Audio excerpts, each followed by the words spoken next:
Bismillahirrahmanirrahim. Assalamu alaikum. Hürmetli televizyon görüşler. Yeni bir katımda Oçuk Söhbet programımızı görüşenlerden kızgın karşılayalımız. Ben Abdullah Yalqın.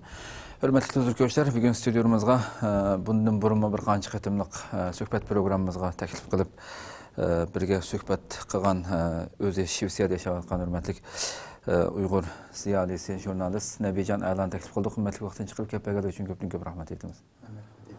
Rahmet. Bugünkü söhbetimizdeki mavzusu bolsa şu hazırkı, şu ahirki aylarda Xitay tecavüzçilerininki şu chet eldeki bulup mu Türkiye'deki köp sanlıqa yığılgan şu Uygurlarninki şu Uygurların qandaq endişe seliş, bularni sarasimiga seliş, bularni har xil jihatdan shundaq har xil ularning qalbiga shubhalarni bir xil xotirjamsizlikni selish faoliyatlar elib beryotdi.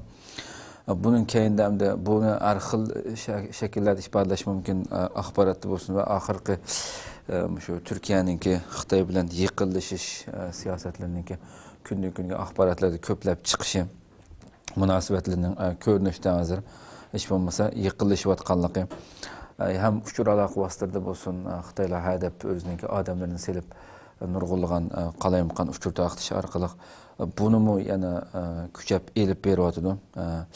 Mushu mazmunlar atrofida to'xtalib o'tsak inshaalloh bugun buning keyinida mushu Turkiyadagi Uyg'urlar andishiga selish planida Xitoy nimalarni maqsad qilmoqchi, qandaq shakllarni qo'llanib turib bu faoliyatlarni elib beryotdi. Ham Uyg'urlar bu yerdagi masalan ijtimoiy uchur aloqa vositalarida bo'lsin har xil inkoslar qarasak albatta buningdan ma'lum ta'siriga uchirganligi ma'lum bo'lib ko'rinib turadi buniki. Buningga biz qandaq ta'sir ko'rsatish kerak, qandaq raddiya berish faoliyatlari qilish kerak degandek mush mazmunlar to'xtalib o'tsak, siz shu oxirgi Turkiyaninki Xitoy bilan yiqilishda keyin ko'rilayotgan va Xitoyninki elib berayotgan faoliyatlari Turkiyadagi siz xil uzun men Turkiyada yashayapsiz. Bunu yaqindan ko'zib kelyapsiz, mayli yozgan nimalarınız bo'lsin. Bu haqda bir ko'z qarashini olib baxsak. Bo'ldi, rahmat. Bo'ldi bilan hammalarga rahmat aytaman. Shu dushanbadan boshlab yana 21 yanvar kuni yangi Shafaq gazetininki torbet sayfasida Abduqodir Yopchonni Chinga Xitoyga qaytirildi degan sarvalarlik bir maqola chiqdi. Bu maqola chiqqandan keyin buningga taraf-tarafdan mayli Facebook bo'lsin, mayli boshqa yerdan bo'lsin, har xil uchur vositalarda bo'libmi Uyg'urlardan har xil shaklda inkoslar qaytgan bo'ldi. Buni yana darhollab bizning shu tashkilot ishlarini qilib berayotgan qarindoshlarimiz buni darhol aniqlab bu xabarning manbasini nima uchun chiqarganligi to'g'riliq bir bayonot e'lon qilgan bo'ldi. Masalan, bu Hidoyatullo O'zxonajin bu nisbatan bir raddiya bergan bo'ldi. Demak bu maqolaninki keyin qanday shaklda, aniq bo'lmagan bir shaklda xalqni bir andishiga solgan ijobiy emas balki salbiy ta'sir ilib kelganligini hammamiz bildik qanday. Xo'sh, xabarlarda bo'lsin, aynan tunganki WhatsApp uchurlarida bo'lsin, xalqimiz bunga nisbatan biroz norozilik bo'ldi, ya'ni andisi qaytadan qo'zg'algan bo'ldi. Bunu to'g'ri tushunish kerak, chunki Abduqodir Yopchonni hammamiz bilamiz, jamoat arbobi Turkiyada qonunli holda o'zining Xitoyning tajovuzchilarining Sharq Turkistonda xalqimiz qilayotgan har bir ish harakatini nihoyat aniq shaklda o'zining Qur'on va hadisga to'g'ri ostidagi ideologiyasi bilan buni yo'ritib xalqlarimizga shuni anglitib kelgan. Xo'sh. Buningdan nurg'un xalqlarimiz nihoyat ilhomlangan va ruhlangan. Hamda Abduqodir Yopchonni shu 20 yillik hayotidagi bir ideologiyaning nihoyat to'g'riligini biz shu Abduqodir Yopchonni tutilgandan keyin texnik ro'shan shaklda bildik. Chunki Abduqodir Yopchonni nima dedi? Xitoy tajovuzchilari deb tanimab, Xitoy tajovuzchilariga qarshi turmab, Sharq Turkistonda Xitoy tajovuzlarini qo'g'lab chiqarmoqchi bizning ideologiyamiz qilib berdi. Bu ideologiya asosining hozirgi, masalan biz bu mayli Iroqdagi ishning urushimizni ko'p bilayli urushni, anandikin bu Shamdagi qilayotgan harakatlarimizni bilayli. Qanday bo'lmasin bu yerdagi bizning harakatlarimizning to'g'ri bo'lmaganligini, bizning hareketimizning belki Şarkı Türkistan'da bu hareketlerimizin şu yerde devamlaşsa, meyli parçalık hareket olsun, meyli Xitay'a karıştırış olsun, her kandak şekildeki emeli hareketlerimizden Şarkı Türkistan'da olsa, Şarkı Türkistan halkımızın asası gevde kılansa, bu işimizden hazırki vaziyetke, hazırki bizning xalqimizning ehtiyojiga çoğu, uygun ekanligini çoğu ispatlab berdi.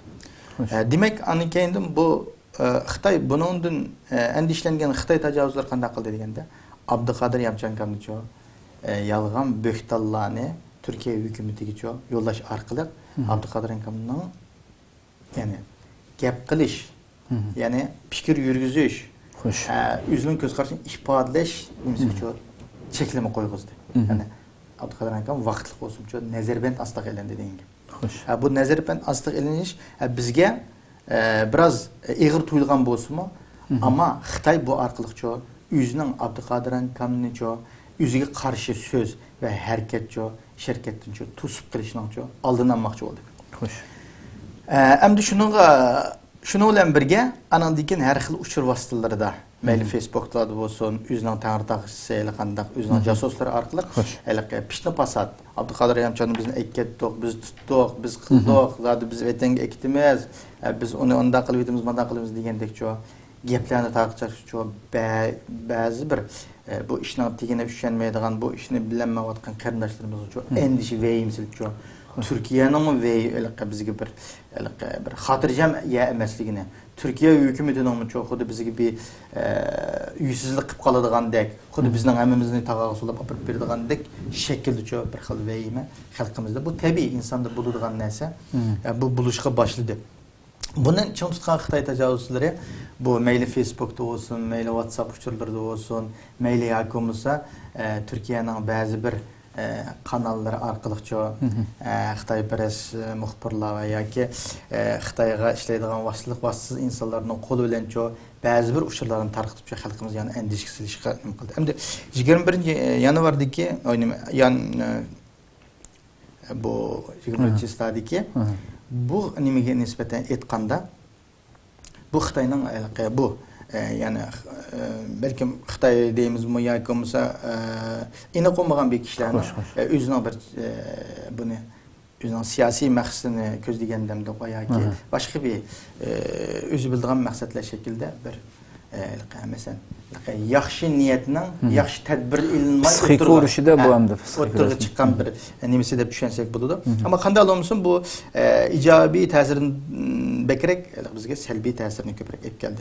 Uning uchun bundaq narsalarga nisbatan bu Abduqadir Yapchankamning masalasini bizning İstanbul'da olsun, Türkiye'de olsun faaliyet kılıvatkan siyasi teşkilatlar bunun için özünün her xil şekildeki münasebetlik yollarını, her xil usullarını, tip bunu meyavatkan şekilde bunu da yani başkadan biz ulanın teşvikatsız, ulanın ağızdan çıkmayan bazı bir söz söyleyecek, bazı bir gep söz söyleyecek belki işinip gitmeyi.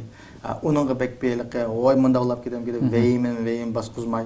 Biraz üzümüz şu kişilerge biz işengendikken, işinip şu vazifeni ulumu can pidalıqına elip biçirip atkandikken, şu kişilerimizge işinip anan dikin Türkiye hükümetimi biz onda qilmaydiganligi işinimiz. Biz hazırki hükümetine olsun, hazırki partiyine olsun, hazırki iş birliklerine yaxshi tushungandikken, Türkiye'de mi bizdeki bundaq bir xavfning kelmaydiganligini, onu Erkin Ekrem olsun, Erkin Ahmet olsun, ziyolilerimiz bunu eskertip öttü. Bunu yani bir yerde yani o eskertişine ornu yok. Hem de demekçe Xitay bir yerde şu meyli uçur vasıtaları arkalık xalqimizga nima qilmoqchi? Buni ektenmeydi Abduqadir Yapchankamni. Ektenmeslik için yani xalqimizning bir yerda çoğu bir xil endişe silish, bir xil Abduqadir Yapchankam meselesini ko'tarib chiqib yoki ba'zi bir nadan insonlarning qo'li bilan çoğu mayli hukumat qarshi gap so'z taqtish yoki bir harakatga mayli qamlashmagan bir namoyish olsun yoki boshqa bir ish harakat olsun buni qilib qo'yish shu rag'batlantirish, majburlash siz degandek shundaq shaklga bizni shu qistamoqchi. Ama shundaq insonlarning birisi chiqib bunday qilib qo'ysa hukumatning yoki bo'lmasa xalqning bizga bo'lgan bir xil ishonchni yistashligini bundan ep tashlashni nishon qilyapti. Onun için biz bunda uyullarga kirmasligimiz kerak. Abduqadir Yapchankamni Allohning izni bilan Allah xolisa hammamizning ishonchimiz komil, hammamiz shunday yaxshi ümit tuturyapmiz. Allah xalisa, yani pat müddetde özünün erkinligiga erişishga hammamiz shuni tashna bo'lyapmiz.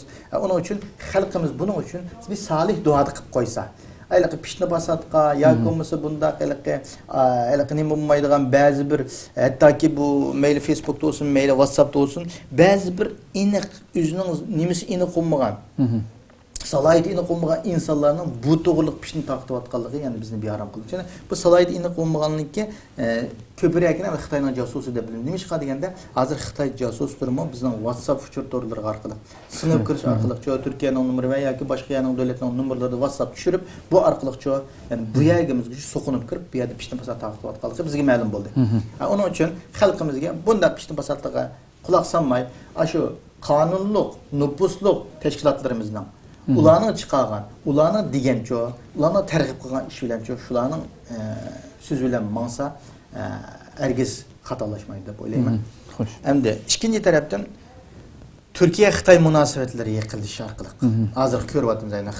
Turkiya o'zining ehtiyojiga asosan Turkiya degan bir davlat o'zining manfaati, o'zining xalqining manfaati, o'zining davlatining manfaatini eng chiqish noktası kıldı. Bir yerde Türkiye'nin menfaati nokul aldı. Biz Uygurlar buluş için şunda bir risk kılvatkan kardeşlerin risk kıldı. Hemmisi deydi ki o Türkiye Rusya ile yaklaşıp gitti, Türkiye Xitay ile yaklaşıp gitti. O bizim de olup kalamız mı? Yok, onda iş yok. Türkiye yüzünden hazırki stratejik siyasi, meyle taşkı cihetten olsun, meyle içki cihetten olsun, yüzümüz kör batımız Türkiye'nin her kaç cihetlerde çoğu siyasi kriz tüpeyildi çoğu. Meyle Avrupa ile olsun, meyle Amerika ile olsun, meyle devletin içindeki siyasi krizler tüpeyildi. Türkiye her xil şekilde bir üzüge muvaffak aleti çoğu. Bunu her kılışından çağırsınız devadı. Bunda vakitte erken ekrem dedi Xitay Türkiye Xitay münasebetlerini kandak şerilet bedi hem de ula diyen bir bizden alimlerimiz hem de strateji mutakassis ular bizden yak şerilet bedi. Demek ki onun men zagır turda halkımızga hem muşundak bir alimlerimizden kıpaygan sözlerini onu düşünüşümüz gerek. Nukul aldı yüzümüzden olan kalırsak gelgen hissiyatımız, düşüncemiz bulunca ay bunda Allah bir tane üstlerinin muşlap yüzümüz ele kapalı yüzümüz çekilip bir kadın bir ka Türkiye'nin ağırınıp ya ki ondan bundan ağırınıp tüysek o vaxtda toğrulmayı dep qarayman. Şoňa çykan näýdi soğuqqanlyk bilen yüzümüz toxtap duran bir Türkiye hükümeti şahsen Türk Uygurlarla bir nim qılmadan bir ýerde jyk kelsek bir 50-60 min Uygur ýaşaýatymyz hemde. Iniq şekilde onda oğan diken Türkiye fakat Uygurların menfaati için nima qılmaydan. Özünün devlet menfaati var, özünün devlet siyaseti var. Onun için meyle Xitay bilen ticaret ciheti olsun, meyle diplomatiya ciheti olsun, meyle o cihet işbirliği özünün şeklini yarışa ilip bardı. Rusya bilen bolsun şundak. Ama bir yerde Xitay bilen bolğan diken çokum Uygurni kozur kılıdı, yoki bolmasa Uygurni kurban kılıdı deydigan o nima bolmasın bizde. Ben şunda da böyleyim. Çünkü Türkiye'nin hazırki bu hükümet yürgüzü atkallar biz Müslüman halk da bilemiz. Müslüman hükümet de bilemiz. Çünkü Tayyip Erdoğan'ın her daim mezlumdan yine da mezlumun arpa tutup mezlumun tarafını elip durup gap kılıp atkaldığını biz bilemiz. Bizlergin Uygur Türklerine nispeten mi? Şunda istaşlık kılıp atkaldığını hemimiz şahit olup duralım. Onda boğan iken onun hiç kandak kılmayla üzümüzden hissiyatına, üzümüzden hayacını tayinaplam aktı kökte edip belki düşünmeydiğin gap sözlerden çoğu üzümüzden sen ayısak değil mi? Çünkü bu gap sözlerimizden muçu eğer hatalıp kalsa bunun Allah'ın aldığı cezasını nimisini verimiz için sorğunu verimiz, cevabını verimiz. Onun için her men kardeşlerimden şunu tavsiye kıldığım bu olsa her gap sözlerine dikkat kılıp bir onun bir akıbetini düşünüp yaxşırak şekilde meda gap kısa dep oylayman.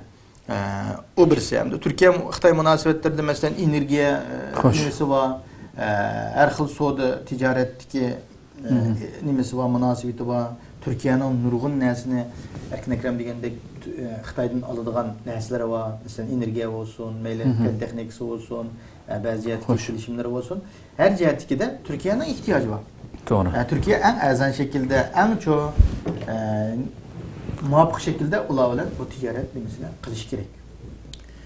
Onun için Türkiye'nin o nukul alda o ticaret münasebetlerinin hemini biz ona apırıp Uygur'un meselesi kapıp takavasak vakit olmaydı. O devletle aramı her meselede üzü güçlük shu masalalarni shu hal qilib mavdu deb o'ylayman. Uchinchisi ham ijtimoiy uchur vositalardagi pishti pasat tarqatish andish qo'llash. Xitoy tajovuzlarining yana bir bizga qilayotgani, ob'yami deb ketdim, mayli WhatsApp bo'lsin, mayli Facebook bo'lsin, bu shaklda bizga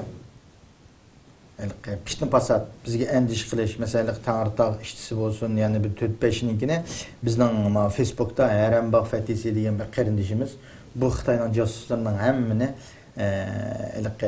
dalil isbot bilan, ya'ni telefonda chiqqan vaqti, nereden chiqqan, o'rni qatorliqlarni hamma oshkorlab etdi. Oshkorlab etgandan keyin bu Xitoyning josuslari bu bolaga hujum qildi. Hujum qilib uningga ayrim tahdidlarni yozdi. U bola tahdid yozgan xatlarning hammani Facebookda e'lon qilib etdi. Ya'ni uning urug' tuqqanlarga nima keldiganligini, tadbir qo'llanganligini, uyuttirdiganligini, uni o'ttirdiganligini, uning Turkiyadagi josuslar orqali uni ziyonkashlik qilganligi to'g'rilab bir xil vahim silib şekildeki narsalarni e'lon qildi. Nima deganda biz ashunda Xitoyning josuslarini, ashunda pishti pasat taqtivatganlarni to'g'ri oshkorlab etgandan keyin Xitoy buningga bardashlik berolmaylarchu. Uningga nisbatan tahdid yoki bo'lmasa har xil shakldagi uning obrazini xunuklaştirdigan, hattoki yaqinda u bolaning nimasini cheklab etdi. Azi qilib u bolaning burunqi Facebook adresini to'xtatib etdi. Demak nima deganda ashunda qiladi. Ayda bizning yaxshi buni biladigan nim qarindoshlarimizningki nimasini to'xtatib yutadi, az qilish orqali anandan keyinchi ularga tahdid soladi. Anandagi hozirgi WhatsApp'larimizga Misal shuncha bola Uyg'ur men nimishqa taqalmaydigan qayraman shu josuslik turbatlarining. Aminat nurg'un Facebook ishlatuvchilar shikoyatni besiversam va ichidagi taqdir qandasiniki tahdid ichida o'z ichiga oldiganlik bu deganda. Mesela Facebook'un sayfasını başına qiliversa, bular mesela necha kun davom qilmaydi deb o'ylayman. Chunki nurg'unlagan Uyg'urlashildi Facebookni. To'g'ri. Necha ming yerdan unda bir xil nurg'unlar uning ishiga qo'shilib olibdi qarasak. Uning do'stlariniki tizimdagi qarasangiz nurg'un odamlar bor edi. Shu ajnasi fikrlarni taqtiyotgan insonlarning sayfalarining ichida. Buni har ko'rganda asli mishadan bir chaqiriq qilish kerak-da buni. Albatta. Hech bir tashviqotni elib boramaydi u yerda shuni shikoyatlik qilyapsiz, to'xtatadiki uni. Albatta, unda biz bir yana Facebookda tashkil etdik, bir guruhlarni tashkillab, bu orqali qo'shindaq narsalarga zarb berish, kollektiv shaklda zarb berishni bizning qildik. Ammo Xitoyning bu jihatda o'zimi deb qo'ygan yeri bor. Ashu josusniki, Tangirtog' ishchisi deganniki, meni birini o'chirib etgan bilan men yana necha şekilde yana oturuq çıqalayman. Çünkü ba'zilaringlar bizning ba'zi odamlarimizga do'stlik nimasi qo'shaqliq o'zinglar debchi. Chunki bularda har xil qizlarning bosh surati orqali, normal odamlarning bosh surati orqali bu kirib olgan. Endi chunki bu yerda Sharq Turkiston o'ylab qo'ygan 300 mingdan ortiq to'saqsa. 300 mingdan ortiq to'saq bo'lgan har bir shaharnikida, har bir noyinikida, har bir onunki hozirgi go'ngshi atratlariga uchib ketdimki deyman. Aşınınkide her birisiga hazırmış kompüterini biladigan, mesela kompüterini o'qish bitgan, u yoqda tutib qolsa, kompüterini biladigan anchunchi savad va baldaning hammani bu shekilde yig'ilib turib, ularga maash 3 mingdan 5 minggacha berib yutilib, bu bolalar şey ishlatayotganligi bizga xabar bor edi. Ular hammasi nima deganda shu torni nazorat qilib 8 soat xizmatini nima düşünüyoruz, shu tordagi nimani ko'rib, unga inkos yozish, unga nima qilish, uning vazifasi o'ziga kuchliq, shu shaklda ilib beryapti. Endi bu yerda bularni biz o'chirib bulamaymiz. Abim siz degandek, bularga hammasiga qarshi turish, hem de bularni farqlantirishimiz kerak. Bu nima da'vatido ma qarshimizdagi odamchi? Bu qaysi yo'sinda gap qilyapti-do? Uning gapini tushunib, unga nisbatan to'g'ri tahlil qilib inkos yozishimiz kerak. Uning xato taqatgan narsiga to'g'ri bilib, voy deb andishulab ketsak, qo'rqib ketsak, biz hozir ular fikr taqatishdan boshqa inkosliga qadar kiribchi. Chunki ularning ob'yamidagi 300 ming odam bo'lganda 300 ming odam degan u bilib kelsa, u jiqshulab ketdi-ku. Bizning to'g'rida yig'ib kelsak 10 ming odam bormaymiz Facebookda Uyg'urlarning jo'g'lanmasicha.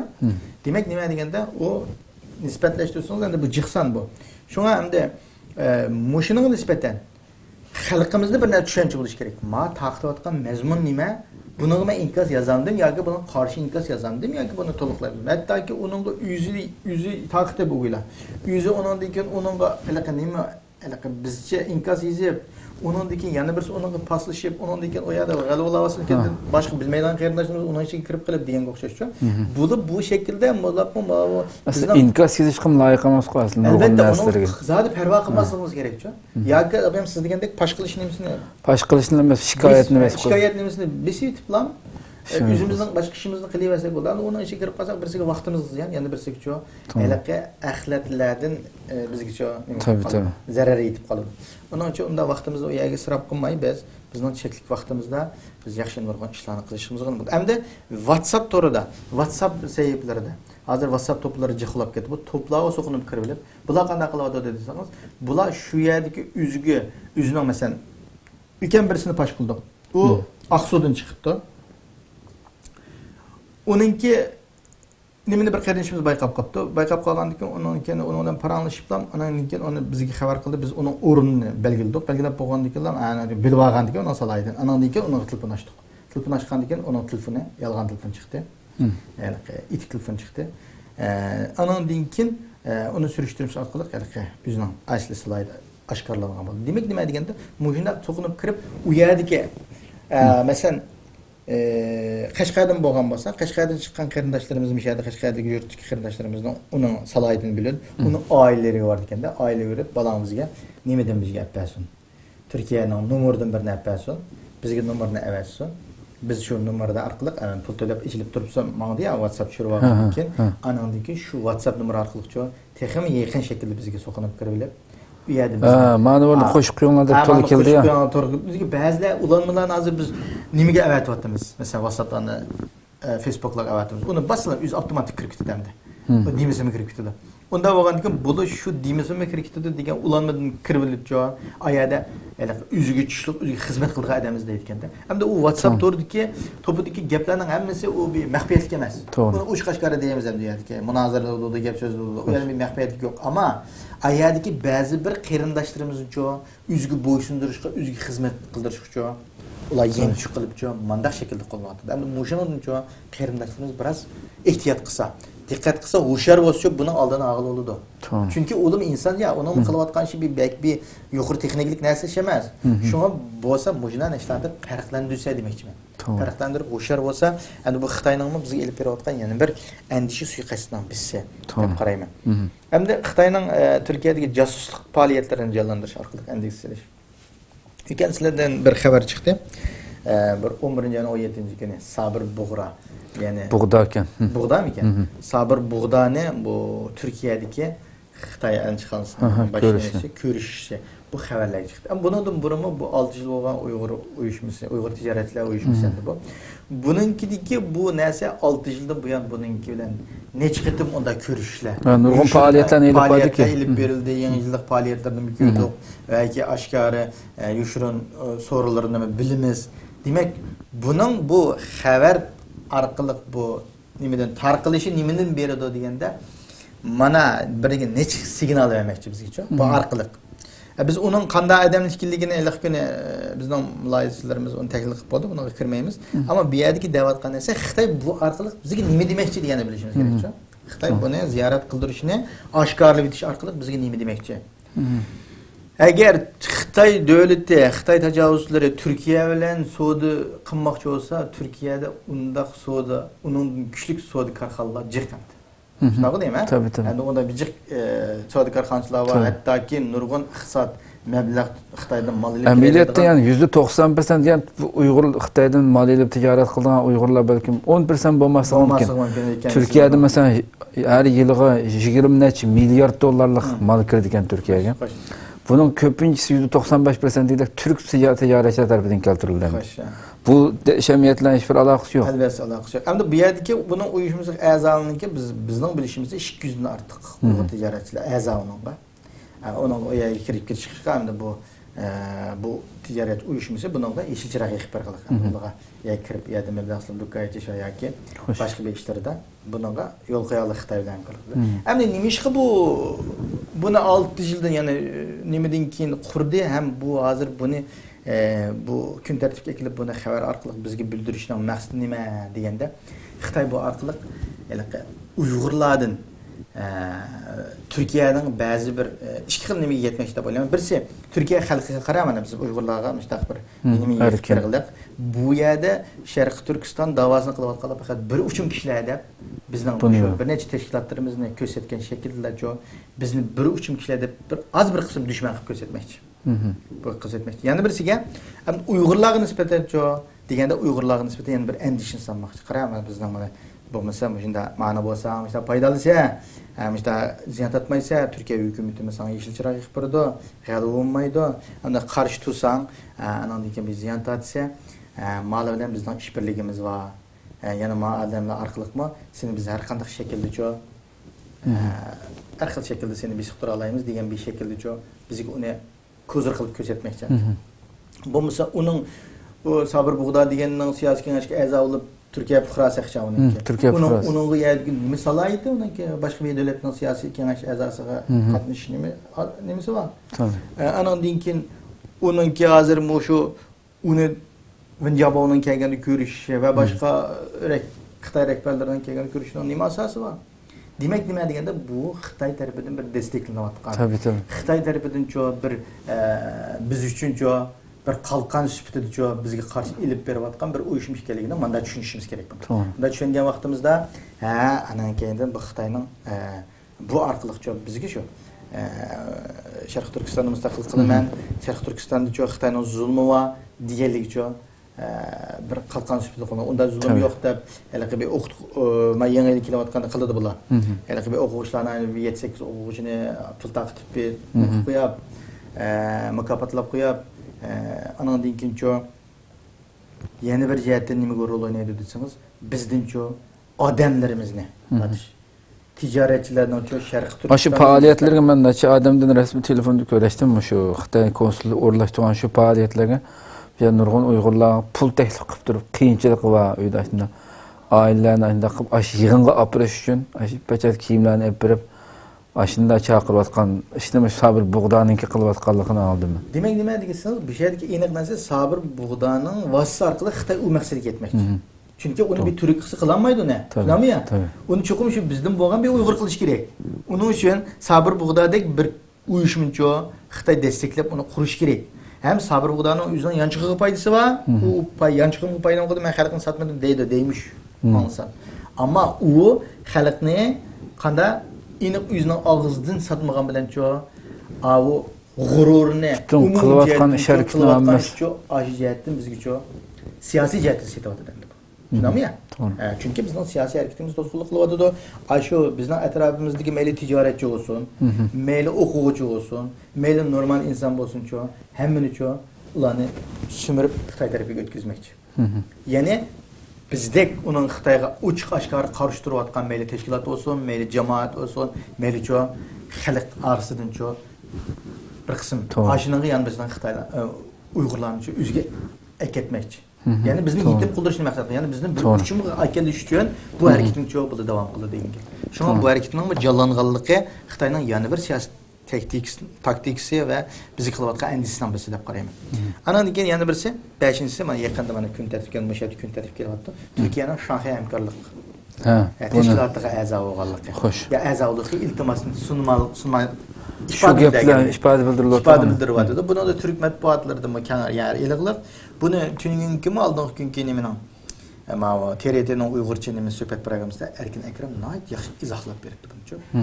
Erkin Ekrem'nin izahlaşda hem de bununki de qandaq bulayotqanligi Türkiye'nin bunun için nima üçün bununla ifadə edilgəni, hətta ki bunu Rusiya bilan Xitoyning o aniq bir pozitsiya emas. Amma da bo'lsa yaxshi degandek bunun ağzının uçida bir ifadə bildirganlik şeklinde geldi. Amma bizning xalqimiz bu Shanxay hamkorligining gibi chiqsa, ay Allah. Kirib ketgandeklar isqitga unda ish emas. Bunun bir jarayon ketidi. Nurg'un Bunu da Xitoy mi o'ylaydi, Turkiya mi o'ylaydi o'zining qanday shaklda kirishini. Turkiya mi o ko'zini yumib bir tamoqsi olgan Turkiya emas bu. Xitoy ishlatayotgan kallani Turkiya mi ishlataydi, shunami? Buning uchun Turkiya mi bir uzguchlikcha, bir nayt bir kuchlik, nayt bir iqtisodiy jihatdan bo'lsin, mayli siyosiy jihatdan bo'lsin-chu, bir nayt mustahkam davlat deb qarayman. Unda bo'lgan ekan, o bizning xalqimiz biz o'ylagandek unda beriblam, mayli Qozog'iston, Qirg'izistonga o'ydek o'ysak bo'lmaydi. Bu Qozog'iston, Qirg'iziston bo'lsin, mayli Turk bo'lsin, hattoki musulmonlarning shu 8 rolini o'ynayotgan bir davlat bu. Unda bo'lgan ekan, bu davlatlarning mayli strategiyasi jihatdan bo'lsin, mayli nima jihatdan bo'lsin, naytda yaxshi şekilde bu siyasi uyunu deb o'ylayman ben. Mayli Shanxay hamkorlik olsun, mayli hozir Yevropa bilan NATO'ningki o'rtak sürkülüşler olsun. Bu jihatdagi bir qilayotgan bir nimasi endi bu siyosiy jihatdagi bir taktiklar endi bu bir davlatniki. Amaliyotda kirib qolib qolsa Turkiya uchun hech qanday bir Elbette foydasi yo'q olmaydı. Belki enerjiye cihatte yüzünü güçlendirişke asas oldu. Türkiye ama yüzünün belki enerjiye cihatte mayli neftke erişkinimiz var. Import kılışka ihtiyacı var. Onu import kılış kolaylık oldu. Şuna mı ya? Yani bu yerdeki üzümün TRT'nin o dep yaptık bu devletlerin enerjiye bir nimesi varken, grup var mı? Nimesi varken şu grupsununki asas enerjiyeninki qancha prosentini tashkil etib qolganligi soliq ma'lumotini esimda qilmabdi. Endi nima deyapti? Bu yerda energiya birligi bo'layotganligi. Rossiyadan-cho hammasining neftga ehtiyoji bor. Mayli Xitoyning olsun, mayli Turkiyaning olsun. Anandan keyincho Turkiyaning ko'mir eksporti bor. Anandan keyincho Xitoyning energiya ehtiyoji bor. Masalan, ba'zi bir Turkiyaning ba'zi bir yerlari mayli taşı olsun, mayli Yar Osiyo üstü baylıkları olsan Xitay bunun küstükü vardı demdi. Müşahedin bir ünlülük müşahedin meblağ satsak payda olurdu diyen şekilde bazı bir neslin planlamadıdı. Demek Xitay'ın mı Türkiye'ye nispeten bir ihtiyacı var ama bu Şanghay hamkorlik nimesi de Türkiye'nin Xitay başop kurgan teşkilatta var. Şanghay hamkorlik başta. Hem de hazırki bizning endişimiz hem de göz görüntülü meyle Şanghay hamkorlik kirgen Kırgızistan, Tacikistan, Özbekistan, Orta Asya devletlerinin hepsi Uygur'a nispeten ziyan şekilde bir adet aslında muamele qilib keldi. Aslında muamele qilib keldi. Xitoy nima desa ma'qul deb Xitoyning talabini qilib qaytdi odamlarni. Ama açlık o'xshash Türkiye'nin yumuşak baş berib qiladi. Ama Türkiye mençe onda emas. Abiyamsiz degandek kirisimi Uyg'urlarga ziyon olmaydi deysiz. Albatta. Albatta üzgü tushliq bir siyaset tutup pozitsiyasini bildiradi demakchi. Şoňa erken kiramdan degan gibi aytganlar bu yerda ham cho'ng ikki bosh var. Masalan, Shanxay hamkorlikda Xitoy bilan Rossiya asosliq mushkisi liderligi delib beryapti. Ham Turkiyaga kelsa 3-chi cho'ng bosh bo'ladi degan gap. Tushunammi ya? Ham Turkiyaning o'zining qarshi bir fikri va o'zining qarshi bir talabi bo'ladi, uning qarshichi qatta. Unda bo'lgandikan Xitoyning endişesi hem de Türkiye'nin bir ekip koyup baka üzerinden fotoğrafı palçıp yapmayı dedim de Xitay'ın mütehassısları bunu ne ait nurgan inçik oylap bir de bir yerdeki mesele buna kadar kirgen neyim kalan gap yok. Onun için halkımızın bu Şanghay hamkorluğunun gibi çıksalar o da kokap gidip bunun da bir endişe kıp gitgidek iş yok demek için. Hoş. Bu neslerdeki siyasi neslerge bek bir kıp gitme. Evvel biz üzümüz nime kılmamız, nime kılışımız gerek. Biz Türkiye'de bunun yani müşkil yapmamız yani bir misal keltirib mesela Türkiye Şimali Atlantik Teşkilatı'nınki, NATO'nunki en güçlü azalardan birdemdi. Mesela Şanghay hamkorlik teşkilatı kirse butunlay Xitoyga setilib ketadigandak qaraydiganlarmi? Yana bir jihatdan buni o'ylasam NATO'ga a'zo bir davlat ustidan NATO nima desa Turkiya hadab baxmadan. Albatta. Shunchalar kuchli davlatlar bor. Nurg'un harbiy harakatlar olsun, u harakat olsun Türkiye o'zining pozitsiyasini bildirib, ularga nurg'un jihatda qarshi turgan maydonga qarshi turib keldi. U yerga kirsa mesela u tashkilotningki Xitoyninki bexatarlik uchun qurilganligi aniq hamda. Eng asosli Xitoy boshida planlagan vaqtida shu Sharq Turkiston bir ish chiqib qolgan terrorlik qarshi turimiz, o'rtaq qarshi turimiz bu degandek bu planlar bilan qilinayotgan emas. Yani şu yerdimi Türkiye bo'lgan taqdirdami nurg'unlagan narsalarning ijro qilinishi Turkiya qarshi chiqishi mumkin emas. Elbette. Siz degandek bunun da Türkiye'nin mütehassısları şunu oylarlık. Yani Türkiye'nin kırsa belki Uygurlar'a nispeten, Şarkı Türkistan'a nispeten belki paydasının zihinden paydası köp buludu demeyeceğim de. Onda olan diken sizden bu diğeriniz zaman ait uğurlukta böyleyim. Hem de bunun nispeten hem de kanda hareket kılmış gereken, nimelerge dikkat etmiş gereken. Bu şurada endişeler bulavatıdı. Uygurlar biz kopapla mazur oy. Ba'zi hatta bexatar rayonimiz atrofdan urushib ketgandek ekan Turkiya.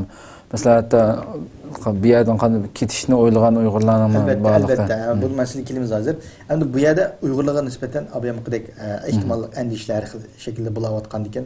Siz degandek mayli urush bo'lsin, mayli Turkiyaning Xitoy bilan munosabat yiqilishib ketsin, mayli ba'zi bir siyosiy bir ishlar bizning iqomatimiz tashlashimiz yana osonlashib mesela ayna insoniy iqomatninki osonlashib nurg'un ishlar bo'layotdi. Hatto bolalarning maktab ilmi asos bolalar maktabga qabul qilinyapti. Demak bunday yaxshi sharoitda biz nima qilishimiz kerak? Biz bu yerdan shu tug'unimiz vaqtimizda qanday foydalanishimiz kerak? nimalarga diqqat qilishimiz kerak deganni o'ylashimiz kerak-ku. Bu yerda yashagan ekanmiz, birinchidan Turkiyaning qonuniy tuzumiga rioya qilishimiz kerak. Mayli har qancha jadid cho'ng kichik qonunlar bo'lsa, bu tuzumga aniq rioya qilishimiz kerak.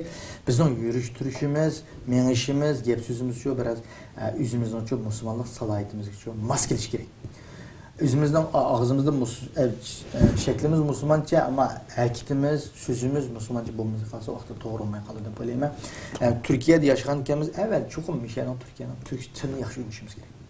Bir Uyg'urcha muhit naydi yaxshi bir yerda, naydi Timurun bo'lsin, Safaku, nay bo'lsak, biz bir tildan qiynalib ketmaymiz, o'zimizning har xil sotsiyetik qulaylik ketdi, do'konlar ochilib ketdi, oshxonalar ochilib ketdi degandek hech qanday bir qiyinchiligimiz yo'q. Ammo bu shaklda bo'lsa ham o'zimizning kundalik turmush hayotimiz va yoki boshqa banklarga kirimiz, telefon va yoki boshqa bir ishlarimizda yana turk tiliga ehtiyojimiz bor. Buning uchun biz turk tilini yaxshi bir fursatda ching tutib, bunga bir mablag' silib, bu turk tilini yaxshi o'rganib olsak, andan keyin bizning shu bolalarning bola yutib ketishining ahvoli yomoncha qolib ketdi. Bu oxirgi kunlarda. Buni yana bir diqqat qiladigan narsa, balalarimiz bizning vatandagidek Turkiya, İstanbulning ichi biroz zich qatnash bekbi, qisqiston anikening qatnash bekbi rayib ketgan ya emas, qatnash tuzumi mutasib mukammal emas ya. Unda bo'lganki mahallarimiz ta balla chiqib bir o'ynagidek bir kanra bir yugurib yerimiz yo'q. Onun uchun ata-Allahning naytimiz ballani o'zini yolg'iz qo'yib qo'ymaydi, maktabga berib kelsin, mayli talada bir o'ynasin bir mezgil do'stlar bilan, shunga bir ko'z quloq qilib ona bir nima qiladi, bolalarning nima ish qiladi, nima o'ynaydi, nima qopadi deganga bunda bir diqqat qilsa. Men bir masalani ilib bersam, masalan bizning Shivsiyada nayt bir kariyendi u. Bolalarning o'ynaydigan yeri ayrim, nayt bir har xil shakldagi, mahalldagi bolalarning ehtiyojli mulozimatlari nayt yaxshi o'rnashtirilgan. Shundaqdimi, masalan mahallamiz bilan nimaning oralig'i bir 200 metr ya 500 metr keladi. Bog'chaning yeri. Her bir mahallenin o'zining bog'chasi bor. Unda bo'lgan ekan, uyaga chuqum, masalan 2 yosh, 3 yosh, 5, 6 yoshlik, 7 yoshli bolalarni chuqum ota-onalari birga chiqdi. Ya anasi ya dadasi Şivitlinin uchun birga hamroh bo'ladi. Bolalar o'zining xohlagancha o'yinni o'ylaydi, uni to'sqinlik qilmaydi, ammo o'zlar ya o'zining telefonda bo'lsin, yoki kitobi bo'lsin, ota-onalari yoki birga chiqqan ota-onalar o'zaro gaplashib, o'zining suhbatlarini qilib turadi, ammo bola uchun nazoratda bo'ladi. Chuqum bolaga shu vaqtini ajratadi demoqchiman. Endi bizning bu yerda İstanbul sharoiti tavayli vatanda bo'lsa, unda biz sharoitimiz yo'q. Bolalarimiz biroz jiq. Anandan keyin bu İstanbulning qatnash qisqanchiligi va bolalarimizni mustaqil tarbiyalaymiz, o'shunda o'zi chiqib ekralaydi degan bilanmi, bolaning bexatarlik masalasi bizning vataniga o'xshamaydi. Vataniga o'xshash kangri yeza, kangri mala, kangri yo'l bu yerda emas. Qatnash nayt qisqanchilik, nayt bir yo'ldan o'tgandimi diqqat qilamiz bo'lmaydigan cho'ng'imiz-ku. Shunday bir ahvol ostida bolalarimizni qalaymiqan bir yo'lliga mustaqil nonni kirsin yoki bo'lmasa zo'rlikni qilib kelsin deydigan yoki bo'lmasa o'ynabchi deydigan bunday ishlarda shunga bir diqqat qilsa. Buna diqqat qilsa, hali qanday bola yutib ketish ahvollari chiqmaydi. Bunga diqqatimiz bo'lsa, bolalarimiz-chi o'zimizning nimasida nazorat ostida bir sog'lom cho'ng'iladi. Anadan keyin bolalarimizni shu o'qish maktablariga to'liq bersak, fanniy maktablarga berilmaydigan ishlarni aytib ig'irkan, bizda fandan dinni zishlik bo'lmagan ekan, ham fanda, ham dinda o'qitishga bo'ladi farzandlarimizni. Biz o'qiganmidik har xil sababdan. Xitoynikini aqtidoq ko'ktidoq, to'g'ri har xil shakldagi zulmlarni u yerda xitoylashtirish, jush, bolalarga harakatga ilib berildi, uni aniq bilamiz. Ammo Turkiyaga chiqqandan keyin Turkiyada ham diniy jihatdan o'qitishimiz muhim, ham fanniy jihatdagi maktablarda o'qitishimiz naqadar muhim deb o'ylayman. Chunki bu ikkisi tang ilib berilsa, hech qachon bir-birini yeklamaydi va hech qachon bir-biriga zid kelmaydi. Buning uchun bolalarimizni ham dindagi kurslarimizga beraylik, kurslarimizni aytib kangri, mayli ma'rifdan olsun, mayli shaxsiy ochgan qarindoshlarimiz olsun, nayt yaxshi shaklda ilib beradi. Ammo mushlarni nayt yaxshi shaklda bolalarni fanniy jihatdan, hattoki diniy kurslarda o'qiyotgan bolalarning Uyg'urcha savodining bo'lmaganligini bu nayt afsuslanadi. Biz 21-asrdami biz muhojiratdan boshqa yerga hijrat qilib savodsiz qolsak, buningdan o'ta bizga bundan öte azap yok. Tamam. Çünkü biz vaktimiz ötte okuyduğun başlangıç, oturuyoruz degan ötte. Ama balalarımızın zamanı geldi. Balalarımız şu başlangıç, hakikaten içine çıkmalı. Behraman buluş gerek. Behraman olsa balalarımız savadsız kalsa biz Xitay'dan mengü kurtulamayız. Tabii tabii. Ya şu noktada hakikaten şu televizyonumu ilgirme bir qancha şu ana til mavzusida suhbatlar qilingan bo'ldi, buning naqadar muhimligi. Mishadin yana bir ekranda bir asiltish bo'lsin. Herkes bu gapni desak ba'zilar o'ylashi mumkinki bu hozir masalan Istanbulda nurg'unlagan shu yasli u bu narsalar echildi. Ders programmasiga qarasangiz yani asos jihatdan shu Qur'oni Karim, Qur'on yodlatishyapti. Yani bu balığa sen Uygur balığa sen hiç bulmasın çetelde sen ana tilini aldı bilen çıkargın. Bunda da biz dine karşı bir gap koymasın yani dinde zaten aldı bilen Arapça ilipbasını çıkarsın dediğin bir mecburiyet yok. Ana tilini aldı bilen çıkarıp ana tilde bir sözleydiğin, yazgan, ravuz, okulaydiğin boğan diken Uygur tilini, andiken Arapçını, Kur'an'ını onu bu nesini okutkun. Bütün mekteplerimiz nime için bu bir iğri keselçi bu amdi. Bu qandaq psixikinin neticesinde meydana geldi. Mishadi nurg'un kurs açkan o bu narsaga Uyg'ur tili bor degan darsliklarga qarasangiz haftada 1-2 soat dars bor. Bir millat yana o'zining ona tilini haftada 1-2 soat dars bilan qaysi darajada o'rganmoqchi hamda bolalar. Evet, biz şunu düşünüşümüz gerekiyor. Ana til şu dinimizni yaxshi tushunadigan eng yaxshi qo'raldimda. Agar u dinimizni yodlab, uni yodlab olgan bilan qari qilib etgan bilan u amaliyotda hiçbir foydasi yo'q ki. Tatbiqlanmasa uning qarilig'ining nima foydasi bizga? Shundami? Uning uchun ana tilimizda tafakkur qilish. Yana bir misol olib beray. Hamda men chunki men Shivsiyadagi fuqaro bo'lib shu yerda bolalarimizning hayoti shunda o'tkazgan, shuni misol qilish to'g'ri keladi. Shivsiyada avval maktablarda haftada bir qitim sani 5 baldan aşkan mekteplerde haftada bir qitim ana til o'qituvchisini taklif qilish hukumat maoshini berib turib o'qituvchini taklif qilib berdi bizga. Nimishqa deganda bolalar o'zining ona tilida tarbiyalansin. Avval bizgimi deydigan ota-onalar sizlar uyda bolalaringlar o'zinglarning tilida yaxshi tushundiringlar dedi. O'zinglarning tilida yaxshi tarbiyalaninglar dedi. Hattoki shunga mablag' zeb berdi bizga. Nimishqa unday qiladi? Chunki bizning cho'g'an bolalarimizning keyingi shivit jamiyatiga şu yaşlı yaranlık insan buluş için. Nimiş bunlar deyimiz degende? Çünkü balı yüzünün ana tilde terbiyelenip çıksa hem şivit tilini, şu yanın yerlik tilini hem başka tilini doğru tefekkür kılalaydı. Eğer onda bulmagan balı şu tefekkürde kemçilik olurdu. Bu alımını ispatlap çıkan neyse. Minen de bağlı görmemez. Onda boğan iken biz bu ballarımızın ana tili de aile marifetini çabuk düşünmemiz gerekiyor. Yani bunu başka bir program yapıp işleyişimiz mümkün. Çünkü bu pek kenarda aile marifetinin kandak buluşu, ballarımızın muhaciret hayatımızda, yüzümüzden tılıda kandak tefekkür kılır. Adetki yüzümüzden sözü okşamaydı. Mesela otta kop yedin mi, içtin mi, çiştin mi, suydun mu diyen o gap o normal turmuş sözü ama bizden ballarımızın edebi tılda yüzümüzden tefekkürü çoğu. Tefekkürü de oylap yüzünün ifadesine, yüzünün çoğunluğu ifadeleştiği geçişimiz gerek. Onda bulmaydıkken balına yipimini düşendik o, Uygurca bilirdik o. Uygurca bulmaydı. Uygurca degen naydı mükemmel bir til bu. Onun için bununla naydı ata-onalarning sus qarmasligini bir yerda bu gap to'g'ri gap qilishga taklif etib ketdik.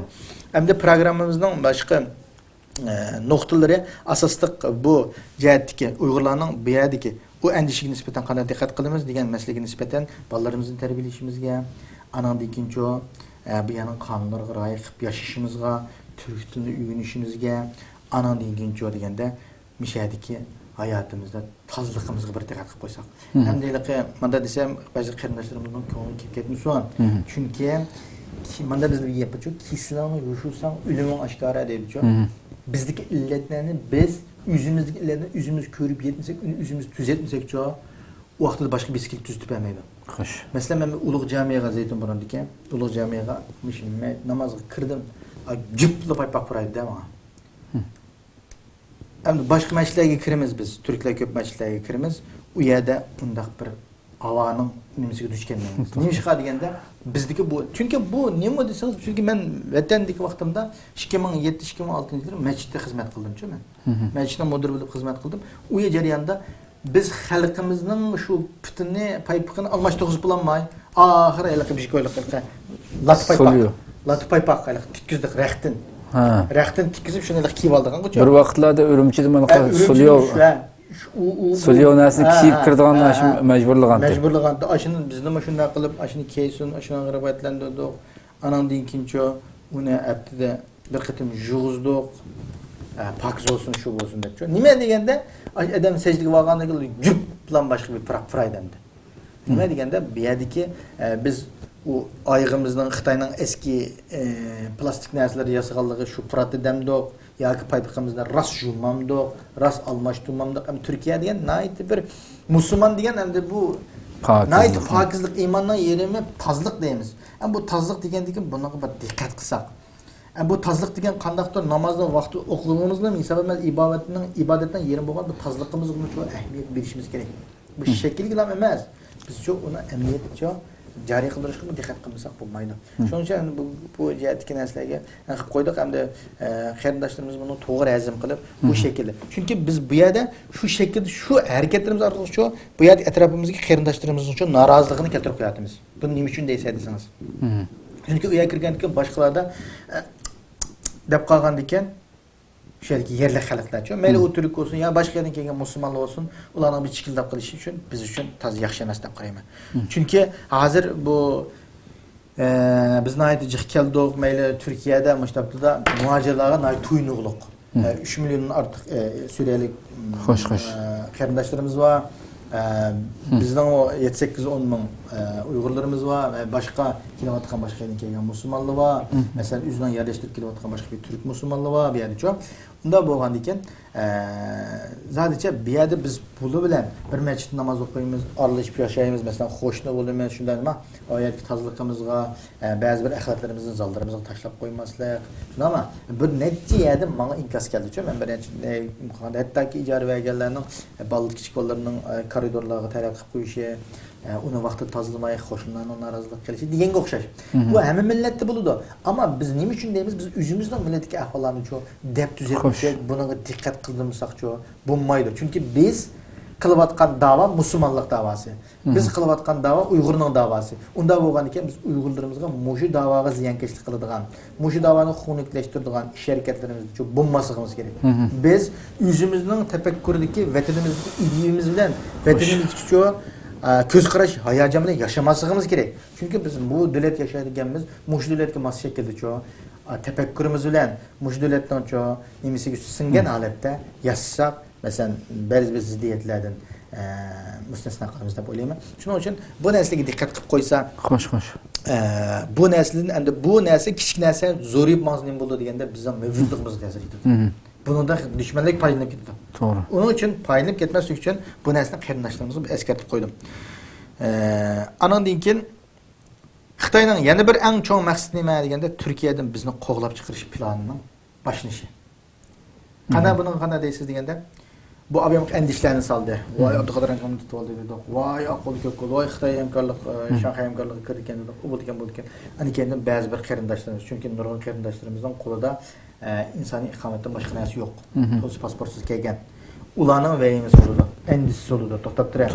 Men bu yerda qanchalik vatandaşlık olsam bu bazı bir imtiyazdan meyli davalanish olsun, meyli öğüleş olsun, meyli çıkışlardan biraz behrinlik yeme. Ama ben bu insani ikamet bilen minan tapqam tulup, öy kira bilen nime kuskumga araya yetibassa, ben ballarım çoğun olsa, ballarım kanalımda.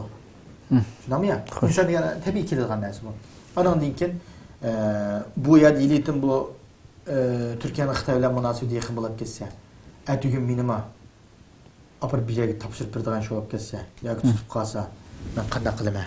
Xo'sh. Endi bu yerga kelib bu Turkiyada panohlanim deb endi yana tutib kelsam qanday bo'lar? deydigan bir endişe tabiiy keladi. Tabiiy kelgandan keyin qanday bo'ladi deganda bu qarindoshlarimiz to'xtatdi. Bu muqimsiz bir aylanib qolyapti deb asta-asta boshqa davlatga ketadigan. Bu vehimini kuchaytirish uchun bularnikilar uchun boshqa bir qochoq yo'lda ichiladigan tabiiylamchu. Qochoq yo'li Yevropaga imondan qochoq 30 ming va 5 ming 10 ming dollar va bu deydigan ana degancha boshqa bir yerlarga ketadigan bir yo'lda ichilishga boshlaydi endi. Nima ish bunday bo'ladi deganda bizning Xitoy tajovuzlari Turkiyada muqimlashib bu yerda bir ba'zi shakllantirib qilishimiz uchun hargiz xohlamaydi. Turkiyada tashkilotlarning kuchayishi, Turkiyada bizning meselemizin siyasi kun tartibga kelishi nim bilan bo'ladi deganda jamoat bilan bo'ladi-ku. Xo'sh. Xalqimiz bilan bo'ladi. Shunami ya? Tabii. Xalqimizning birlikda ittifoqlashish bilan, birlikda harakat qilish bilan-ku, birlikda shu tashkilotlarni atrof uyush bilan bo'ladi. Unda bo'lganki Xitoy bunda uyushni, bunda bizning birlikni-ku xohlamaydi. To'g'ri. Uning uchun bizni-ku bu yerdan-ku tarqitib etishni o'ylaydi. Oyoqdan kelgan oyoqqa Iroq Shamga nima? Xo'sh. Irak'a yol saldı. Onun da yani birisine devletle atıp yol saldık. Üzülmez vasıtasıyla. Bir yer edem kamıda. Hem de keyin u yerden uruş to'xtagan keyin yenib kirish ehtimolligim bor. Tushunami ya? Yenib kirish ehtimolligini bu yerda chiqim cho'ng bir bazani bulab qo'yishni Xitoy xohlamaydi. Xohlamagandan keyin qanday qildi deganda bizga hozirdan boshlab manda andishlik paydo qildi bizga. Ha oldu, ma oldu, bu oldu, qanday qilamiz, turamam deb qanday qilamiz, oq qo'ldi, ko'k qo'ldi deydigan bizga munozaralarni kun tartibga kelamiz endi. Xo'sh. Kelgandan keyin bir turkimiz pulvorlarimiz qanday qilamiz deganda osh tarafga yo'l olib, men Xitoy ishlaymiz. Menchi tavsiya mendan necha so'rg'anlar bo'ldi. Men qarindoshlarimga dedimki, unda qilmanglar. Çünkü Avrupa hayatını biz tattık, biz bilimiz, biz köydük. Avrupa'daki kardeşlerimizin hepsi pulvarları asasiyetin Türkiye'de üyet oldu. Neymiş degende Türkiye'de ayada mezun bir neymiş hayatı ballarına okuşu bu tertibinde boğan için hasta Türkiye'ye gelip yakamız çoğu Türkiye'de turuş vakti çoğu uzak oldu. Müşahede çoğu hizmet kılışını halaydı. Müşahede çoğu cemaat olarak bu işini halaydı. Anladınız çoğu? İşte mi ya? Hem de bir yerde onda boğan ki cemaat iş buluş Xitayga bir tehdit buluş şekillendirişten başka bizning özümüzün kimligimizni saqlab qolish foydasi bo'ldi. Qanday foydasi bo'ldi desangiz, bizning özümüzün tilini rivojlantiradigan, özümüzün medeniyetini rivojlantiradigan, özümüzning örf odatlarini saqlab qolgan bir jamoat shakllandi. Bu jamoat shakllanganda keyin bizning keyingi avlodlarimizni bu şekilde tarbiyalab bir mezgil özümüz kuchlanib takip edilmizga muvofiq bir şekilde qaytib ketish bu yerda biz bir turkum insonlarimizni saqlab qolaymiz degan. Asimilatsiya bo'lib ketishini oldin oldi. Ammo Yevropada yashayotgan, Kanada, Amerikada yashayotgan qarindoshlarimiz yo'q. Bu yerda gerçi kichik tipdagi jamoat shakli bo'lgan bo'lsa-mu, ammo xavfi cho'ng tipdagi jamoat qilib yashashdan yashashninkidan kuchlik bo'ladi u yerga xavfi. Mishqarga asimilatsiya bo'lib ketdi, yoki o'zi bo'lmasin, bolalar bo'lib ketdi degan gap. Onun için biz bu yerda keyingi avlodlarimizdan saqlab qolish uchun bizning kuchlik bir jamoat, bir yerga to'plashimiz, masalan, Zaytunburda Uyg'urlarning markaziga joylashishi, Safakoga joylashishi, Qaysariga joylashishi deganda Uyg'urlarning o'zining madaniyatini, o'zining nimasini saqlab qolishdan yaxshi nimasi deb o'ylayman. Andan keyin bizga yaxshi, bu da men Qaysariga 4 kunlik ziyorat bo'ldim. Ziyorat bo'lish jarayonida Qaysaridagi o'zimizning Uyg'urlar turayotgan rayonni ziyorat qildim. Ma'lini 10 bino ekan, u yerda najoniy qarindoshlarimiz yashab turib yetibdi. O'zimizning oldi bolalarning o'yladi, shunda bahuzur, unda xotirjam o'ynashi meni suyundi. Ya'ni biz o'zimizning bolalari o'zimizning shaklda bir o'zimizning holatini, o'zimizning örf odat ve medeniyetini saqlab qolgan. Hatta masjidimiz var ekan, u yerda navoiy xillarimiz var ekan, oshxonamiz var ekan degandek-ku. Hattoki o'zimizning ba'zi bir sodliqlarimizni tayyorki. Hattoki ba'zi qarindoshlarimiz ko'ktarlarni deribdi, nayt o'zimizning vatandikidek shaklda bir xil nimalarni his qildim. Andan keyin u yerdagi 50 yil bo'lgan kelgan Uyg'ur qarindoshlarimizningki o'zining nimasini saqlab qilib, yana saqlab qilish bilan birga bir vaqfining yoki dernekning yoki o'sha yerdagi Uyg'ur qarindoshlarning keyingi 50 yil jarayonida bir ma'lum bo'lib shakllangan bir nimasini ko'rdim. Hattoki bizning o'zimizning singan Uyg'urlarning nimasini singan masjidini ko'rdim. Ashar bino qilganligi uchun Uyg'urlarning nomida Turkiston jamisidan nom berilganligi, shuning bizga tava ekanligi qadar bizning bir ulimizdan qolganligini his qilib 50 yildan keyin kelganda biz yana bir shohid bo'ldik degan gap, ko'rdik degan gap. Demak, nima deganda bizning bir qism qarindoshlarimizning muvofiq kelgan qarindoshlarimiz Qaysariga yerlishi, Qaysarida bir mezgil bolalarimizni tarbiyalash, o'zimizni tarbiyalash, har shakllarda bir jamoat bo'lib uyushning naqadar muhimligini his qildim. Hem shunda bo'lishning tarqaq yashashimizdan, u yerda ne qilib ketishimizdan oldini oldi ekan. U yerda bo'lgan masjidimiz bo'ldi ekan, maktabimiz bo'ldi ekan, maktab bo'lish oldida turib o'tibdi Qaysarida. Andan keyin bizning faoliyatlarimiz bo'ldi ekan, siyosiy kuchimiz, ijtimoiy kuchimiz, iqtisodiy kuchimiz bir yerda ekan. Hattoki shu yerda korxona qurgan, zavod qurgan qarindoshlarimiz shu yerda ishlar berib ishlaydi ekan. Demak, nima deganda o'zimizga taraqqiy qila oladi ekanmiz, bu bo'shliq qildi ekan. Onun için bizning jamoat bo'lib yashashimizniki Xitoyning bizning boshqa yerga ketishimizdan to'g'ri bo'lmaganligini, qo'llayotganligining nayt ro'shan ifodalanayotganligini bizning bu yerda u yerga ketmay faqat Istanbulda yashashga imkoniyatimiz Qaysari bor ekan. Qaysarida bir muddat bu yerda panolangan, nima qilgan imtiyozlar bor ekan u yerda. Onun için yani keyingi planlardan Sid Abinan deganda yani u yerda bir mahal qurib chiqish, yangi mahalning u planni yutibdi. Nima degan yaxshi dedi. Demak, shunday bir planlarimizga yaqinda ovoz qo'shib, imkoniyat va sharoit va qarindoshlarimizni shu yerga berib urilishibdi. O'zimizni jamoat shaklida saqlab qolishning muhimligini. Har qandaydir Xitoyning nimasiga asosan u Yevropaga ketsak 5-10 yilgacha o'zimizni o'shini topolmaymiz. U yerda bir pasportni olib kelib qo'yguncha bir kutimiz Yevropada qoladi degan. To'g'ri. Onun uchun yerda kuchlanmaymiz. Biz bir yerda bo'lsak, ittifoqlashsak, jamoat bo'lib yassak, her jihatdan, hem siyosiy jihatdan, iqtisodiy jihatdan, hem ma'rif jihatdan o'zimizni saqlab qolishga birlashib hamkorlik shaklida Xitoyga qarshi harakat qilib berishga qulaylik deyman. Shuna Turkiyadagi bu boshqa yoqqa menishni boshqalarni tavsiya qilmayman demoqchi. Xo'sh. Hamda Xitoyning yilim vakillariga qarshi hushyor bo'lishimiz kerak. Uningga qarshi harakat qo'llanmasligimiz mumkin. Hozir biz ojiz balkim. Ammo biz Xitoyning qanday shaklda bizga yilim fikr qilyapti, qanday suiqasdlarni planlayapti, mayli shaxslarga bo'lsin, mayli jamoatga bo'lsin, mayli har xil shakldagi insonlarimiz bo'lsin, mayli iqtisodiy, mayli siyosiy, mayli ma'rif jihatdan bu qilayotgan yilim fikirlarni to'g'ri tushunishimiz, to'g'ri tahlil qilishimiz kerak. Shuning bilan birga qarshi turamisak uchun mudofaalanishimiz kerak. Mudofaani o'zimizni saqlashga, uning kendincha uning tadbirini ilishga, biroz ilm o'rganishga, nima izlanishga, bu ba'zi qarindoshlarimiz bir ish qilsa qildi, bir ish qilsa qildi. Bir ishni jamoat shaklida yoki bo'lmasa kollektiv shaklda qilishning cho'qim zaruriyati yo'q. Avval bir ishga o'zimizdan boshlandi. O'zimiz qilgan vaqt, o'zimizdan mening shaxsan nega imkoniyat bersa, masalan, bir kunga bir maqola yozishga imkoniyat bersa, maqola yozaman. Ovoz orqali bilan ifodalashga vaqtim bersa, ovoz orqali ifodalayman. Shaxsan. To'g'ri. Mushu shaklda harakat qilish yoki bo'lmasa birisining narsasini, yaxshi narsasini taqib qo'yishga vaqtim bersa, shuni taqib qo'yman-chi. Yaxshi ishlangan asarlar bo'lsin, ovozli narsalar bo'lsin. Bu nimaga imkoniyat demakchi o'g'lim? Qaysi ishga imkoniyatimiz yetsa, atrofimiz nimaga ta'sir qila olsa, mayli Xitoyning tajovuzlikni fosh qilaylik, mayli Xitoyning ba'zi yilim fikrini fosh qilaylik, mayli Xitoydan diqqat qilishga da'vat qilib, atrofimizdagi o'zimizning bolalar bo'lsin yoki tarbiyalash bo'lsin, har jihatiga shunga diqqat qila olsak, shunga kuch chiqara olsak, shundan boshlasak bo'ladi. Çoxum bir iş, çoxum bir plan bilan o'ynagan kelishi mumkin. Uning vaqt soati va uning kerakligicha biz o'zimiz qanday shunga harakat qilishimiz, shunga izlanishimiz, shuningcha shuning chorasini qilishga intilishimiz kerak deb o'ylayman. To'g'ri. Oxirida shu pasport tortib olish masalasini biroz to'xtalsak. Xo'sh, Xitoyning hamda pasportningki Chunchongo chiqqandan keyin boshlandi u. Chunchongo chiqqandan keyin men bir Xitoyning u Xitoy advokatining Aqso'dagi advokatining Chunchongoga yozgan xatini tafsiliy tarjima qildim. Bunda shunday demoqchi, u shunday deganligini ko'rdik. Ya'ni Uyg'urlar ya'ni qilolmagan ishni, ya'ni Uyg'ur bo'lgunchilar deydi, terrorchilar deydi, qilolmagan ishni sen qilib berding bizga dedi.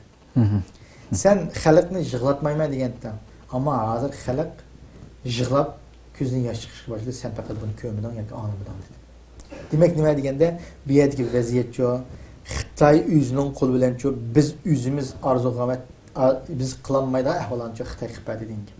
Bunda Xitoycha ya'ni mayli Sharq Turkiston xalqi bo'lsin, mayli Xitoyning o'zigumicha bu noyatda mo'ljalliksiz zulmlarni ekeldi hozir. Misol Xitoyning nimlarimi mayli xo'jayinlar bo'lsin, mayli tijoratchilar bo'lsin, mayli mayisklarning nimasi bo'lsin, mayli mehmonxona ochqani bo'lsin, hammasining noroziligi Xitoyda zodi yetib chekki ishig'li.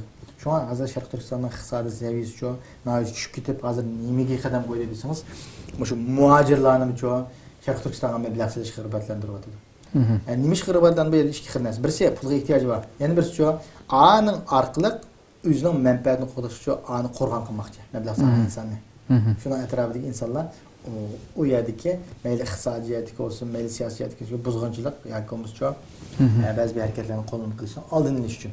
Endi pasport masalasiga kelsak, bu chiqqandan keyin bu asosli hozirgi jinob ishida qo'yib aytgan, qo'yib aytgandan hammadan bespesli pasport, voy pasport degan andan manda deb xabarlarda zodi hech kim ko'rsatmagan, qilmagan termadimga pasport ko'rsatib. Endi bir turkum Xitoyning o'zining degan insonlar chiqib bo'ldi.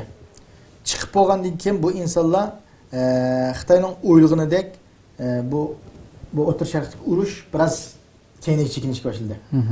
Ya'ni maydan atalmış davlat islom deymiz, ularning biroz chambarakning ichida qisqarishi, u yerga boradiganlarning biroz yo'lning itilishi va yoki u yerga suiqasdning fosh bo'lishi deganga o'xshash shaklda bu bo'lgandan keyin u yerga pasportlik bilib ulab turadigan Uyg'urlar yo'q-ya. Unda bo'lgandan keyin bu Uyg'urlar pasportlik chiqsin, nima qilib qoldi? Turkiyada qilib qoldi. İstanbul'da hep kaldı, baranmagan ekan. Bu yerga yana bir kuchning to'plum qilishidan Xitoy oldinish uchun pasportni to'xtatdi. Chunki u yerga ketolmagan ekan, ikki yerga qanaqa qildi? Bu yer to'plangandan keyin cho'qim bu maqsadda asosli yoshlarning maqsadi, ya'ni ba'zi jangovar insonlarning maqsadi nima? Xitoyga qarshi bir harakat ilib berish. Unda bo'lgan ekan, qanday qilish kerak? Bu yer to'planib qolgan ekan, bu to'planuvchi bir manzilga yetganda yoki bir yo'l ketilganicha cho'qim Xitoyga qarshi bir harakatlar ilib qilishi tabiiy narsa. Xitoy u yerga yo'l septaganda xotirjam bo'lganda. Masalan, Davlat Islom Bekanda 15 kunda tarbiya vassida Izrailning oldida tayyorladi ekan bu Uyg'urlar. Bizning qo'limizda o'lganda xalqning qo'lida o'lgan yaxshi. Aynan shaytni yerni qurolni qo'yib bizga yengimiz kelib qo'ysa yerim yo'lda o'ldi. Deblam uni qaror qilib bo'lgandi. Endi u yerga nimalar qilib bo'lganda ekan, ham to'xtatdi. Bu uningdagi ba'zi bir narsalar oshkorlanib, Turkiyada bu g'ulg'ula bo'lgan ekan to'xtatdi. Bu Uyg'urlar o'shan deb bo'pti. Buni biz tatip hamda biz iqtisodli kishilarni, ya'ni puli bor Uyg'urlarni olsak, o'qiyotganlarni masalan Misrda tatib ketyapti, zo'rlab ular oilasiga besib ishlatib. Ularning mang'ilgan yeri nima bo'lmagan ekan, Xitoyga nisbatan bir ob'yom qilgandek necha 10 ming o'quvchi azar tizimni tutgan masalan. Bir kenishkini konsulxonadan oldigan bir xat vakan qo'yib shuni bir aqlam men jiq paranglashdim bolalardan Misrdagi shu konlardan. Sunğa vaqtida qandaq dörtlük qilib sundi ekanda necha minglagan o'quvchining arxivini pasportlar hammasi azarga o'tgan bolalarni sunib ekan. Qarasa bu dinda bundan necha minglagan inson yetishsa hammasi Xitoydan boshqa bola bo'ldi ekan. Xitoy darhol odam avatdani o video yig'in ichib birdamda ishni majburlab nurg'unlarni olib ketganlik ma'lumotlar var masalan, qaytib ketganligi oilasini majburlaganlik. Şunu pasportla. Şu anda vatandakilik dinni o'qishning kamchiligidan xalqimiz shu dinga ehtiyojli chiqdi bu yerda. Xalqimizda boshqa nima yo'q. Bu yerning hammasi jihad qilaman deyolmaydi. Chunki hammasining o'zining dunyoga qarshi o'xshash emas. Unda bo'lgandiki bu yerdagi vatanning ichidagi dinni o'qitishning noiti kamchilik bo'lib ketganligidan dinga tashna bo'lgan xalqimiz shu Misrdek ham azon ham shu qulaylik bo'lgan bir sharoit o'qib dinni ilmga tasdiq qilay degan maqsad chiqqandi. Pasportni qilgan ekan. Bu şekilde bir çıkıp hem üzerine bir hatırlayacağım hem de aşağıdaki gülünden bir besimini köymey. Yani bu şekilde aşağı tutulup gitmeye de biçare insanların çıkan diye Xitay karşı bu özü oylagandek neme onun kendime otur şarkıdan vaziyeti keskinleşip Xitayga kamlaşmagan şekilde terakki kıldı bu. Terakki kıldı toxtatdı. Biz bir yerde bu arkalık bilim kılanmaydı ekemiz. Ondan sonra bunu bir kuşulap kalmışsa. Bu ya Türkiye'ye toplanıp ya bir yerde. Çünkü bizden vaqt saati kelganda Allah'ın izniyle bir buyruk bilan jittek qarshilik ideyimizdan harakatimizdan birdek bo'lib ketishini Xitoy biladi. Chunki bizning kelib chiqishimizdan, bizning badanimizdagi qonning qandaligini, bizning iymonimizdan qanchaliligini, faqat bizning iymonimizdan men xalqimizning Sharq Turkiston xalqini hozir bir kirlarga chapan qilib o'xshatdim. Bir kirilib ketdi. Bu 67 yillik Xitoyning zulmidan kirilib ketdi. Bu chapanni yaxshi juydigan odam bo'lsa, yaxshi sopun bo'lsa, yaxshi pok so'z bu chapan o'z eslahati keladi. Xitoy buni biladi. Buni bilgachki qanday qiladi deganda, hozir qayni vatanda ko'ryapsiz, xalqimizni oromga qo'ymay aynan tunyangi videoda shu o'ynamagan tansi qolmabdi. Bichara kichik bolam shu tans o'ynayotgan yerda turdi. Ham kichik bolani zerlash, ham alni yig'ilib shuni ko'risa, o'ynasam o'ttirsin shahada. Aşınan hatta zulümden, iskenceden qanchalik darajada eg'ir ekanligini ko'ryapmiz. Demak, bu pasport orqali bir qo'yib etgan bo'lsa, andaq mayli diniy jihatdan ilm tahsil qilib, dunyo qarshi tikilishini, Xitoydan dushmanning ekanligini aniq tanishni oldin olish, to'xtatish, yana birisiga ma'otir sharqdagi o'ziga foydasi olaman kelayotgan ishlarni Turkiyaga jug'ulib qilish. Abam degan nima? Turkiyada bizning bir baza bo'lib, biz jug'ulinib, biz jamoat bo'lib, shakllanib toplum holati yashashimizni Xitoy xohlamaydi. Chunki Xitoy bizni Pokistondami shunda to'plam bo'lib qolgan, shunda ba'zi bir buzg'unchilik bilan buzg'andi. Endi O'rta Osiyoda Qozog'iston, Qirg'izistondami shunda bizni o'zaro urush qilib, yerlik xalqni yomon ko'zlab, u yerda buzg'andi. Endi Turkiyada degan, Turkiyada zodi bizning mayli Facebook ijtimoiy vositalar bo'lsin, mayli bir yerga jo'g'ilishimiz bo'lsin, hattoki bir oila bir yerda tashkilot qilib yig'in ishimiz uchun Xitoy mayli bir yor. Tabii. Qo'ymaydi. Buning uchun bizning Turkiyadagi bir o'rinda jug'ulinib qilishimizni, bu yerda biz ba'zi bo'lib, bu yerda bir shakllanib, bir kuchulib qilishimizni Xitoy hargiz qilmaydi. Uning uchun bizdagi ko'rilayotgan ziddiyat, uni butlash, buni o'tlash, u kichik ishlar. Vaqt sani kelganda o'limalarimiz yoki bo'lmasa iqtidorli kishilarimiz shu o'tirib chiqib birlik gap bilan shu hammamizni shu bir yerga tuzalaydi. Xitoyga qarshi birlik safolati qarshi turadi. Xitoy bizning mushu shaklda birlik qo'ydi. Shuning uchun biz har doim qarindoshlarimiz shuni tavsiya qilamiz. Bizning birlik ittifoqligimiz farzning farzi. Çünkü bizden birlik ittifaqımız ananda qıptı, mamanda qıptı degan gapni qo'yib, men nima ish qilyapman degan o'zimiz savol qo'yishimiz kerak. Shunda qo'yganlar, anandaki biz shu o'zimiz javob topa olamiz, ham yo'limiz uchun Alloh rizoligi uchun qadamimizni yaxshi qilamiz deb o'ylayman. Ko'p rahmat. Yaxshi. Vaqt munosabati bilan hurmatli tuzuklar, mishada oxirlashtiraylik. Shuna qilib bu qatimliq ochiq suhbat programmamiz mishada oxirlashdi. Inshaalloh yana bir qatimliq suhbatga ko'rishishga sizlarni Janob Alloh topshiramiz. Assalomu alaykum va rahmatullohi taala va barakatuh.